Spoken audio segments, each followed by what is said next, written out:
from this angle, good. Okay, good. Cool. Even if you're unfinished, you're still worth listening to. It's time for Unfinished Pieces. Thank you for coming. Thanks for having me. Awesome. All right, this is Matthew. Hello. Matthew is a multi-instrument, multi-genre musician, playing guitar, drums, and performing vocals for several bands from Pennsylvania to Oregon. Currently, he's making music with his best friend in a lo-fi band called Staring at the Ceiling. He also works as a baker and is my ex-boyfriend. That's awesome. All of that is true. You primarily play hard rock, but your most recent musical project is lo-fi. What feels different and similar about these genres? Are there things you're more able to express in one or the other? Similarities. There's actually a lot more than you think. Metal music is quite melodic when it comes to kind of everything. It's like, I mean, it starts with a rhythm section 99% of the time, and that's just everything could be its own melody almost in metal. What do you mean by everything? The drums and the bass on their own without the vocals and with the absence of like guitars on their own could have their own melody. Like certain songs, certain genres, certain bands are able to do that kind of thing. Are there things that you feel the medium of metal is more able to express that you're unable to express with lo-fi? Yes, and that comes down to the difference, I guess, that they have. The difference is like the overall tone of the genres that makes them so different. So metal, you're able to express higher intensity, emotion and feeling, whereas lo-fi is strategically and famously like very like relaxed and low, and that's like where it gets its name from. Yeah. Exactly. So like lo-fi. So I would say like that's the big one. I guess that comes down to who you really ask, because for me I feel like I almost want to say yes and no to the last part of the question, because of the overall tone of like metal, I'm able to express a very specific feeling, but that might only be internally for me. Like I might be the only one aware of that. If I'm really angry and I'm like just like, you know, writing like a very heavy riff and putting that into it, but then like lo-fi, I can also be feeling that exact same thing and be putting out something very beautiful and ambient, and it's like the complete opposite, but it came from the same feeling that I felt. So like, I don't know. Like anger? For example, yes. Okay. Yes, anger or happiness, because metal can tap into happiness too, believe it or not. No, I think I know. I mean, I don't listen to metal, which we've had many conversations about. Last night I was at a recording studio with some musicians. Normally they have like rappers in the studio when I go to these meetup things, but last night I guess the owner of the studio before I got there had told the two main people like, you can't rap tonight. If you want to lay down vocals, that's fine, but you can't rap. And so they kept having a joke where they kept being like, boss says we can't rap. But that meant some like different types of people were kind of on the mic, and there were these two younger girls, younger than me. I mean, they're probably like 25. They put down some vocals that I felt were really similar to like lo-fi, but like with vocals. It was really quiet and almost spooky. They brought this like intensity that was like almost anger inspired to this like very low key, like before they put any vocals down, the beat seemed like kind of surfer and like chill surf vibe, and then like this girl went to the booth and started singing, and it got like really like spooky and kind of mad. Like I don't remember what the lyrics were, but they were able to cross that threshold and like cover the full spectrum of it without like yelling or bringing that like vocal intensity to it. But and that's exactly what I mean. Yeah, that's exactly what I mean. And like it's all, and obviously it's all subjective, it's all personal, but someone might completely disagree with what I said, and that's totally fine too. You know what I mean? I'm not talking. Yeah, exactly. I'm asking about you. Yeah, true. All right. True. You moved from Pennsylvania or near Philadelphia out here to Portland a couple years ago. So I wanted to ask about how the difference in location impacted your creative process, how you write songs. Do you feel that the music scene and like collaborative spirit of the West Coast is different than on the East Coast? Songwriting hasn't really changed for me, and the way that I approach that, I've in all my bands since like high school even, I've always kind of had a hand in like the songwriting and stuff like that. So that's just kind of always been internal. So that, geography never really affected that. So I kind of take the same approach no matter what. What do you mean by it being internal? Like my process, like the way I go about it, my surroundings do affect it, but I had similar surroundings both on the East Coast and the West Coast when writing, so I guess I don't have an interesting answer for that one. You attract the same type of people regardless of where you are, so Yeah. I feel like the environment in which you exist is similar no matter where you go. Yes, yeah, that's a very good way to put it, yeah. And the community, there's more similarities than differences, but one of the big differences is like in Philly, everyone kind of knows of everyone that's like actively playing shows, like all the active bands in the scene, like everyone knows of, and there's very rarely ever like a band you haven't heard of unless it's like their very first show. And like around Portland, I find it being just a little like just like a little bit tighter and having like a little more like cliques in different areas, like Set in Stone is from St. Helens, but they play in Portland a lot, and Hang Fire's from Seattle, but they played in Portland a lot. I thought they were a Portland band forever, so it's like they're fairly large, like, you know what I mean? But like I haven't heard of them until within the last year, and I've been here 5 years, and that's kind of the point. And like, not that it doesn't happen in Philadelphia as well, but it's just like I found in my time playing there that like more people just knew about everything going on.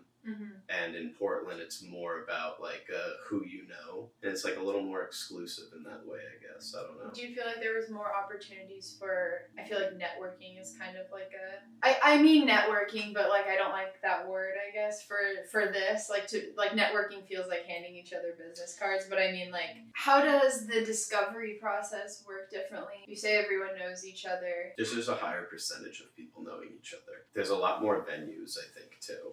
Which smaller helps. venues. Which definitely helps. Like smaller and bigger. Just like Philadelphia is just overall much bigger. So there's just like, you could play a show in North Philadelphia and then have a show in South Philadelphia the next night and like still be able to draw a crowd because it's like big enough. You know what I mean? There's like differences. Whereas like Portland is kind of like if you play at anywhere, it's going to be kind of hard to draw a crowd for another show like anywhere in the area like that, that's just what I've noticed, yeah. But more people in Philadelphia, like other band members went out, go see other bands. That was a big part of it. Yeah. I've been playing music in the local scene here for about like 5 years, and it doesn't seem to have the same effect. Yeah. And I feel like it's just because of the differences in the city. I feel like everyone in Portland is really busy. Like even though like they can enjoy things, it's like they're kind of trying to get to that and then get to the next thing, and like I don't know, the like Philly's just a lot more like, I don't know, maybe it's not. I just feel like it's a lot more in the moment. That's fair. Like people in the city are like very like connected to the city and like just like making the most of like their time out with like their friends and stuff like that, which is what we're talking about here, because like we're talking about going to shows and stuff like that. Yeah. But it's like, so I don't know. I wonder if that's a function of time too, like. Yeah, it could be different now too. Yeah. For all I know, because I haven't played music there since 2018. Yeah, I wonder if 2018 was just a better time for camaraderie. I mean, maybe. You've spoken about being a perfectionist in the past. What does perfection look like to you?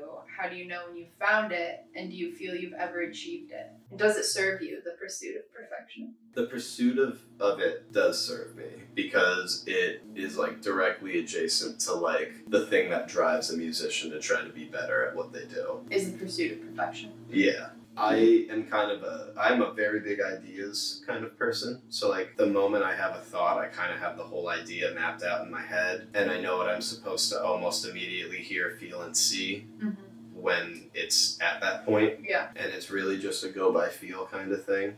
I mean, it's happened many times. I could think of, there's a song that I wrote in like 2015 called Return to Me. I wrote that, a guitar and melody and the lyrics, and just start to finish a song with just guitar and lyrics, and just knew how the bass and like the drums were like generally supposed to go, like not like to a T, like, but my brain just maps it. When I moved out here, and I joined the band Set in Stone. That was one of the 2 songs that I brought to the table with them, and they had a very positive response when I showed it to them, which was like very validating for me. But then not only were they like into it, but it was like very obvious very early on that like they were the missing like ingredient to like finishing the song. That's like about to be released soon. Yeah, in the next few months, I think. Yeah. Your medium is a very collaborative medium. Mm-hmm. If I want to pursue perfection with like say sewing or something like that, that doesn't affect anyone else. Yeah. So like my personal idea of like what perfection is something that like I can plug along infinitely without anyone else's input, or like having to think about whatever someone else's idea of perfection Cool. looks like. Yeah. Assuming that like your image of perfection isn't like an objective value. When I say perfection, I guess I loosely mean like perfection is me being able to hear what's in my head out loud, even if it's not what we're gonna go with. Yeah. My brain, my creativity, my thoughts, they have this idea, and it's either the full-fledged thing or it's just something that is going to get it to the next part. Because I've definitely brought ideas and full-fledged things like up, which has inspired someone else to say this, which then in turn inspired me to say this or withdraw that thing because this now it's like, let's not even bother with that because your idea was better. And I guess that just comes down to like who you choose to collaborate with is I think where the question was going, like the difference between like you only have to like really concern your checklist with yourself. It's like I have, you know, in Set in Stone it was 5 members including myself, so I had to get 4 other people to be like yes, and like you know, staring at the ceiling I have to at the very least get Coop to be like that's not bad. You know what I mean? That perfectionist like checklist that goes off in my head runs on their input. Okay. Because I trust them. And like because that's a part of unless... the machine. Yes, that's part of the whole process. So like if it wasn't, that would be really problematic, I think, for me and everybody else, because I'd be a pain in the ass to work with then. How has your music changed as you've gotten older? Both the genre, but also just like your ethos, the way you think about music. I guess I never really had structure for like writing songs when I was younger. I kind of just like blindly did things until they sounded good, but I guess now I kind of have a way of like a structure for how things should like progress and go. Did that just develop over time, or did you like Yeah. seek out knowledge about that? No, that kind of just developed over time, just like listening to my favorite artists and like, oh man, that transition was so good. That like why did that work so good? Mm-hmm. And like figuring out why it worked good, and it's like, oh, like I need to be like putting like just like the littlest bit more thought into like, and that kind of like helps shape like my ideas too, because then it's like it makes me able to figure out like if I write a riff and I'm like I like this little riff but it doesn't go anywhere, my brain is able to go, okay, like in that key with that energy and that vibe, just like take the guitar away, just like, you know how like you can just like, it's like, you know, if I write like a riff, it's like what just sounds cool. Mm-hmm. In my brain, I'll just be able to just go like,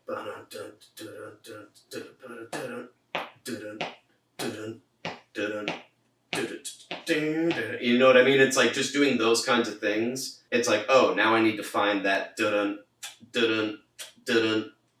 like that's the next part of the song, because that's what my brain just naturally gravitated towards when I took the riff idea that I want and just kind of went, you know? Mm-hmm. I don't know. It's a weird way of doing things, I guess. It's not, it's just, it works for me. Yeah, but it hasn't always worked for you. It hasn't not always worked for me. I haven't had it all the time. Mm-hmm. It's something that I just kind of learned over time and like became aware of like, oh, I like do better when I do this with my ideas rather than just like trying to like write it all like in one go, you know what I mean? Rather than like trying to sit down and write a song all in one like sitting. It's like sometimes I'll write just like the smallest part of a song, and then when I'm out driving or doing something else and doing that little exercise is when I write the next part of the song, and then that's when I have to open a voice memo and like do the part through my mouth and then go home and then find it on guitar, write it, and then record a video of it, and then make sure the first part goes into the actual second. You know what I mean? There's like a whole like way of doing things, I guess. Yeah, it's like my own little silly process that's like always worked for me.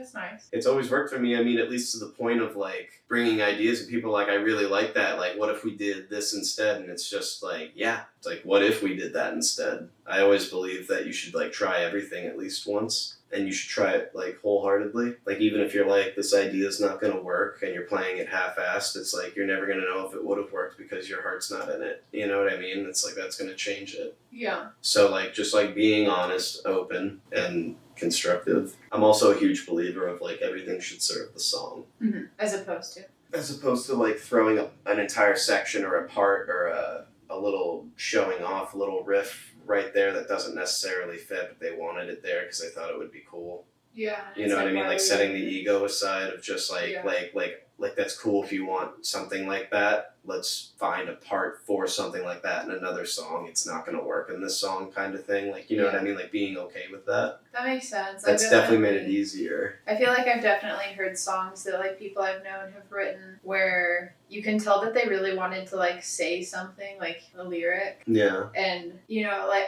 it'll be a song about, say, a breakup. Mm-hmm. You know, they'll have like... Which one? Yeah, I mean, that's what I mean. Like, they're so common.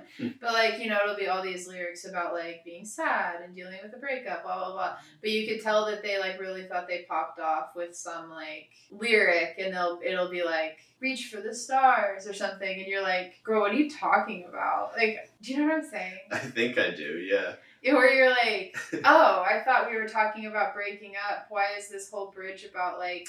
Oh, yeah. Yeah. Something totally just something totally different just because you thought it like why are we on a picnic now? I thought we were dealing with a breakup. Or like taking shots at a bar or something like that. Yeah. Which I guess even kind of would still make more sense than being at a picnic, but like I can't think of like a specific one. Yeah, I do know what you're trying to say now though, yeah. I feel like a lot of people who like don't generally write pop, when they start writing pop, the lyrics are just kind of like whatever phrases they thought were cool. I mean, Friday, even like the whole thing is about Friday, like. So yeah, you know what? Yeah, so mission accomplished. Yeah, I'm not saying it's like high art, but like Rebecca Black.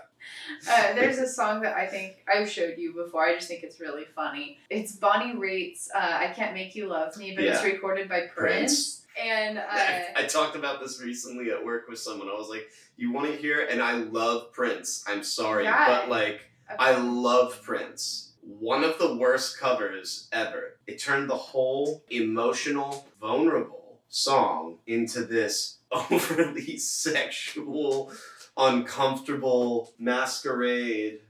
The whole song is like this really emotional, I can't make you love me, I'm realizing I'm gonna have to leave, like you're probably not gonna leave because it's not doing any harm to you to just kind of be casually mistreating someone who will do anything for you. Yeah. But I'm realizing I'm gonna have to like take the L, and you're not even gonna know how important this is to me. Yeah. It's like a pretty emotional song. She really conveyed a feeling that I feel that it's an awesome song. It's an awesome song, great. And I feel like most people relate to it in some way.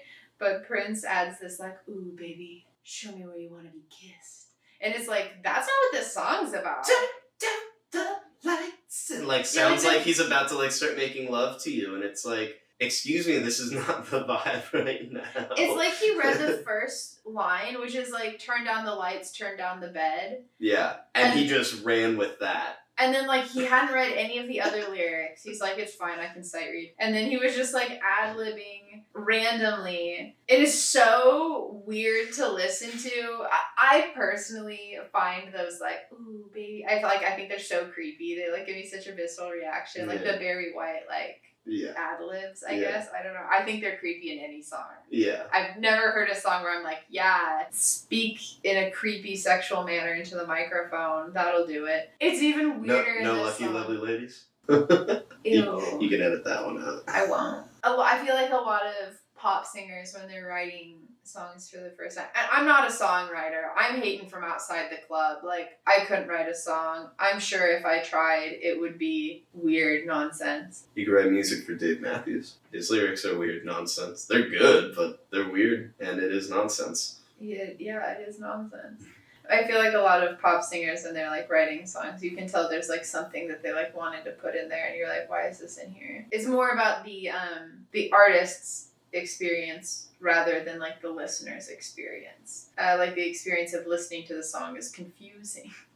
But like I'm sure the experience of recording the song was really fun. Yeah.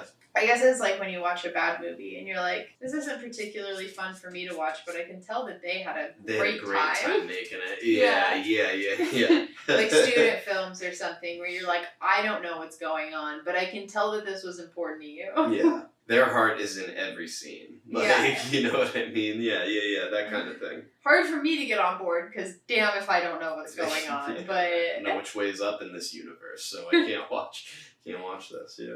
I'm gonna be the boring episode. Oh no. That sucks. What are your goals with your music and how have they changed with age, location, etc.? Even like what has your relationship to the concept of goals, like how has that changed? I feel like my relationship with like the concept of even having goals has shifted a lot. Yeah, I guess I never actually really thought about I've had goals, but I never like thought about like setting them. I kind of just did things I wanted to do and just like hyper focused on them. Setting goals was definitely very helpful in like my music career, like being able to like plan out when, how, and what I'm going to do, and then like being able to do it. Well, my goals have changed, I guess, because when I was a kid and when I started being in bands, I always wanted to be a rock star. I always wanted to just tour and play music, and it's like I still would love to do that, but my goals have changed now because like I don't necessarily need to do that to be a musician. It almost seems more appealing to be a full-time musician and just be at home. Yeah. And just work in my studio independently and release my music and surround myself with what helps me be creative and what fills me. So that's hard to do. It's like a hard... Oh, yeah. Any type of musical career full-time, fully supporting yourself is going to be hard. So, and you know that pretty early on. So it's, it was a weird shock. But I thought it was going to be easy. That was going to be so easy. I remember when I was really young, like in middle school, I think it was definitely the MySpace era. Cool. Two of my friends, one who played guitar, one who played violin, like classical violin, and then me, I was in choir. We were like, we should start a band. Insane, because we have a violinist, a guitar player, and then me. And we like drew a logo for ourselves. I don't remember what it looked like. We thought the logo was like really cute. And we were like, Brittany, the guitar person, who I don't even think she played guitar. I think she had gotten a guitar for her birthday or something like that. So theoretically, she could potentially learn how to play guitar. She's like, oh my God, I could make us a MySpace page. And in that moment, all three of us knew beyond a shadow of a doubt that we were going to be famous musicians because we were going to have a MySpace page.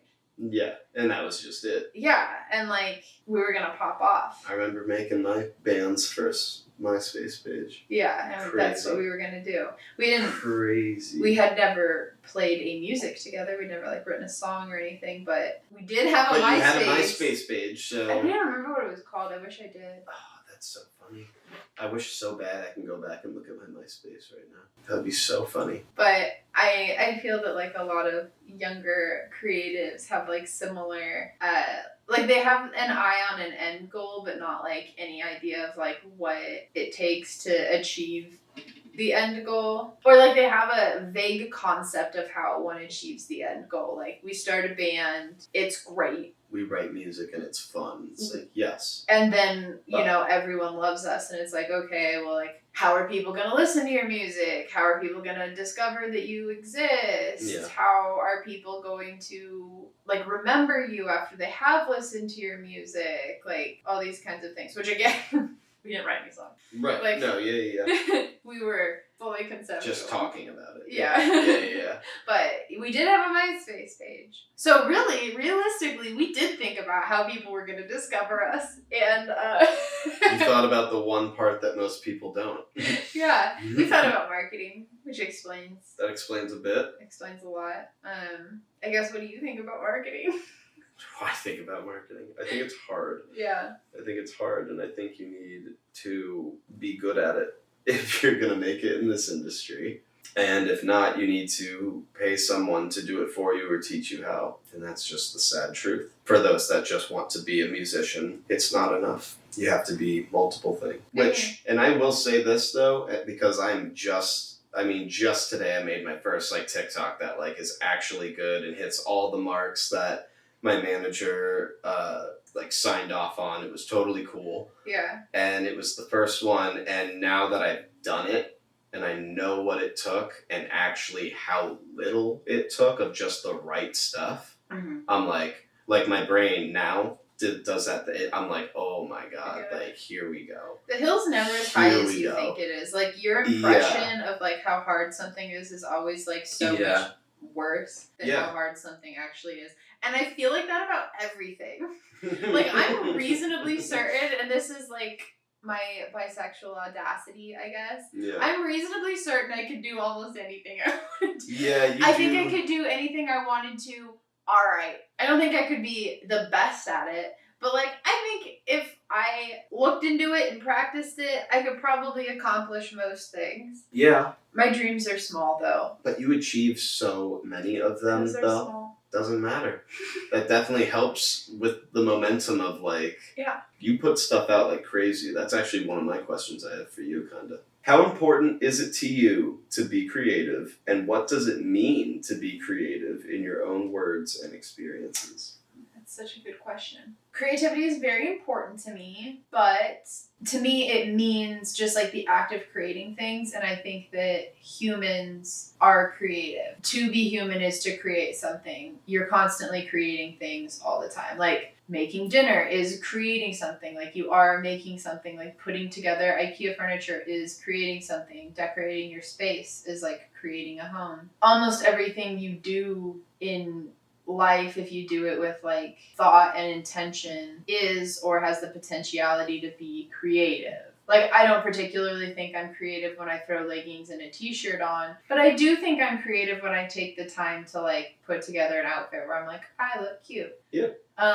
It definitely does something neurologically in your brain that fires it up. Yeah. Like taking the time to do that. I had a weird connection, I guess, a weird relationship with the word creative when I was younger, like around late high school, because my whole younger childhood, I thought I wanted to be an artist, like a fine artist, like a painter or something. And I had been in art classes since I was pretty young, and I was pretty proficient at most techniques within fine art. Like I could paint pretty well, accurately. I could paint accurately. I could draw accurately. I could render a picture of a bird in a semi-photorealistic manner. But in like art classes and stuff like that, when I was asked to kind of create something, like, you know, like make something that feels like sadness to you or something like that, I really struggled with that. I couldn't even begin to conceptualize what that would look like at all. Like I was really technically proficient in like most things, could paint real good, could draw real good. And so I'd always been told I was so creative when I was younger, but like, not really. Even now, if I sit down and I'm like, I want to draw something, like I struggle pretty hard to like think of something to draw. Like I can render a photo all right, but I'm not really creatively minded in that way. And then when I was applying to colleges for fine art, I was eaten alive in the portfolio reviews. There was one for, I think PNCA here, they were doing an early admission portfolio review where you could get accepted on the spot rather than having to go through like the application process or something. Yeah. I could be remembering this incorrectly. It was like over a decade ago. But I remember this being important. And I brought my whole portfolios, all these different drawings and paintings and photographs, all these different things. And I showed them to this like old lady who hated me. She's like, what about this comes from you? And I was like, I made all of it. And she was like, but like, why did you make any of this? And I didn't even like understand the question, you know. I was like, so I was in an art class and they said to like draw a bird, so I drew a bird. I did a good job.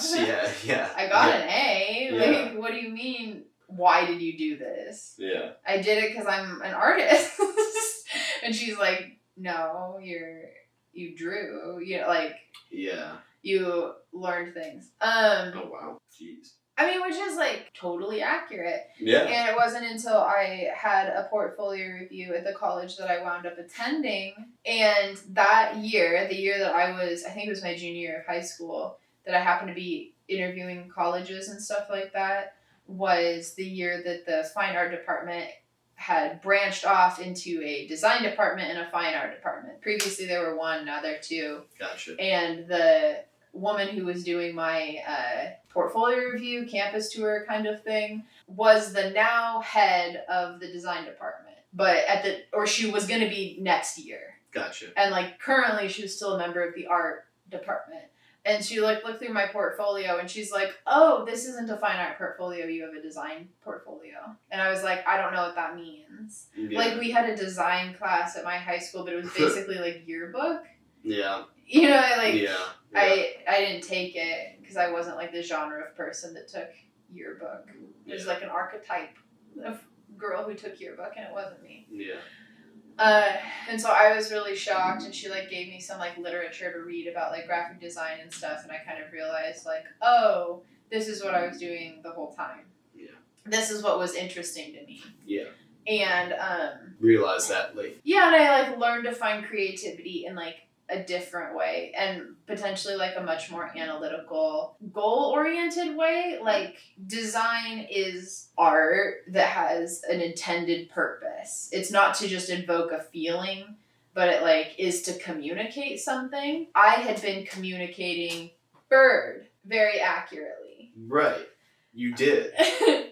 I got that from the painting. But I wasn't using like bird to like anything else. And through the medium of like graphic design, which is what I got my BA in, I was able to learn a different type of creativity that was less like conceptual. Yeah. Not that there's not concepts in graphic design, there definitely is, but there's also like science. Like it has been studied with an eye towards like the results. Typographic data it exists. People have studied it. Like legibility over distance or legibility over time, or like how many words in a paragraph can someone read in a certain typeface before it starts to become difficult for them to read. And like knowing all these things and being able to use this like analytical data in order to like create something that has like a end goal and a purpose was something that was a lot more interesting to me and allowed me to be creative in a way that I don't think had been labeled creative for me before. So you didn't know that you being creative was being creative, because to you that's not what being creative was. Well, I feel like people always ask you like, are you more analytical or are you more creative? And I think that that's like an almost insulting question. Yeah. Because I feel like I get analysis allows me to be more creative. Yeah, it does. That is 100% you. And I think that like the ability to physically create something, not to like be creative as a concept, but like to create as a verb, requires analytical thinking. Like if you're going to create a dish, you can't just like start randomly throwing ingredients into a bowl by vibes and try to make a cake. Like that's not going to be a cake. I don't know what it's going to be, but it's going to be a mess is what it's going to be. Like you have to like understand like how ratios of like baking soda and eggs and butter and stuff work together in order to create something. And like that doesn't make the creation of cake or whatever more or less creative, but it does require analytical thought. Yeah. So that's my relationship to creativity. Is it's an analytical relationship. Fair enough. For you personally, and from the outside perspective of you being someone who gets a lot of things done, what is the best / easiest or friendliest way to develop or start new habits without discouraging yourself as a brand new artist or a struggling artist that's stuck in like a plateau? Dream smaller. Dream smaller. I feel like there's a lot of rhetoric about like being a big dreamer, and that is like presented as like the way one should be. Dream big. Yeah. And I feel that a lot of people get really discouraged by like having a big dream, similar to the like MySpace thing. They're like, I want to be a famous musician, and I got a MySpace, and now what? Yeah. And it's like, for me, I don't dream big. I am very happy with my life as it is. Mm-hmm. I pretty much always think of like what the step is immediately in front of me. And I'm like that in every facet of my life. Like if I have a job and I'm unhappy with it, I don't really think of the job as like a whole. I try to like think about like what specifically do I dislike about this job? Like, is it the pay? Is it the hours? Is it like my boss sucks? Yeah. Just want to say my job currently is amazing. I love it. But in the past, when I've disliked a job,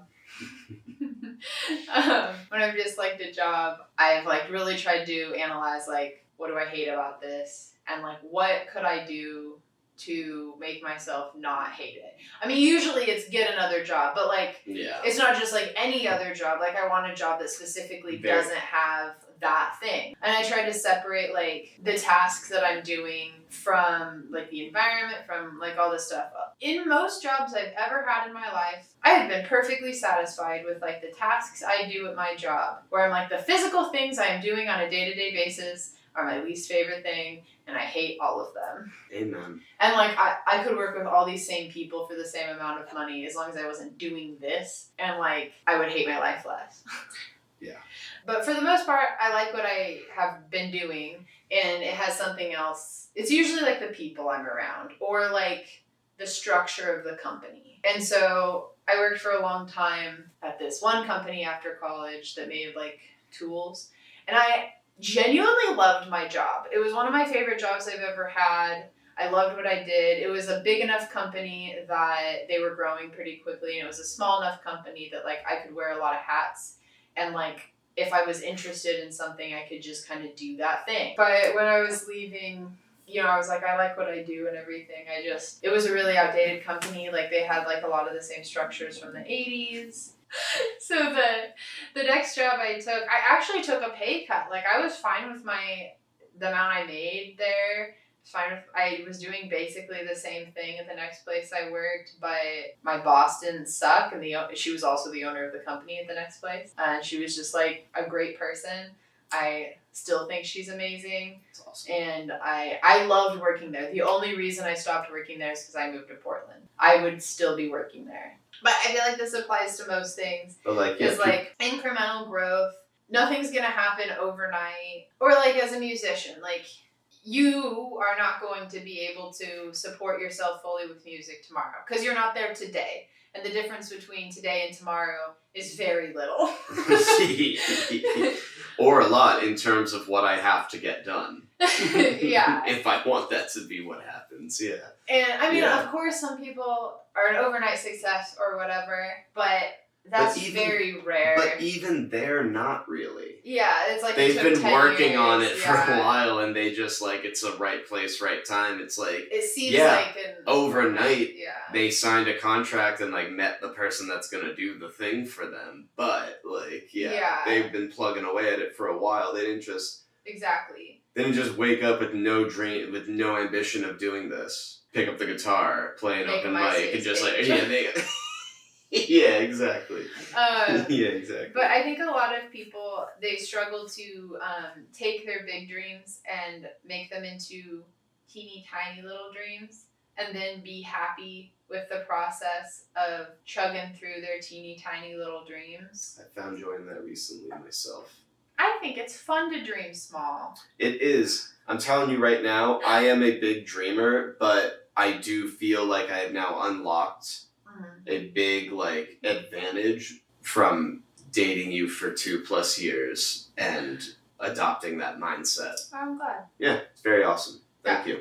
I like it. I feel like I am able to accomplish a lot, and I'm always delighted by whatever my next accomplishment is, because like I'm not disappointed by it not being something else. And I feel like a lot of times people only think of like this big end goal, and then anything smaller than that is like a disappointment and a waste of like time. And it's like it's such an opportunity that's like you're gonna fucking waste, you know. And like I'm trying to grow my YouTube right now. Yeah. Anytime I get like, I don't know, 1,000 views or something on a video, I know that's really small in the whole scheme of things. Like I'm very aware of that. But I mean, I'm so delighted that like 1,000 people wanted to watch me sew something. Or I'm always delighted when people ask me questions about sewing things, like how do you do this, or like what thread do you use or something.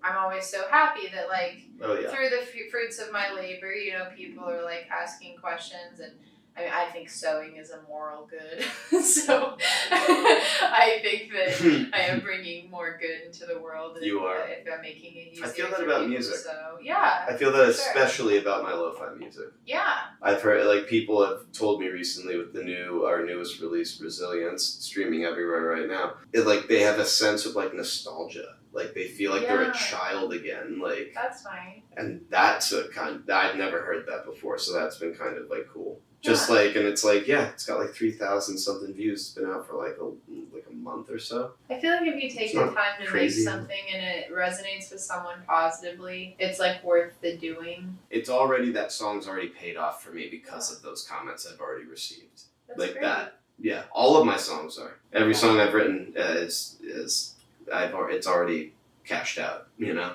Yeah. Alright, where can people find you? Oh man. Well, my personal Instagram is MattChuPicchu4, MattChewPicchu4. But Staring at the Ceiling is staring_at the ceiling. And those will be in the description. Yeah, those will be in the description. And I have some metal music coming out later this year too, if you want to check out my old dudes from Set in Stone, those old men. No, I love you guys. But yeah, got some new music coming out then. That's going to be on Spotify. And you can check out Staring at the Ceiling's music anywhere that music is streaming. It's pretty much everywhere. It's everywhere, yeah. I'll put all those links in the description. Yeah. All right. Hope you guys like it. Thanks for having me, Belle. Even if you're unfinished, you're still worth listening to.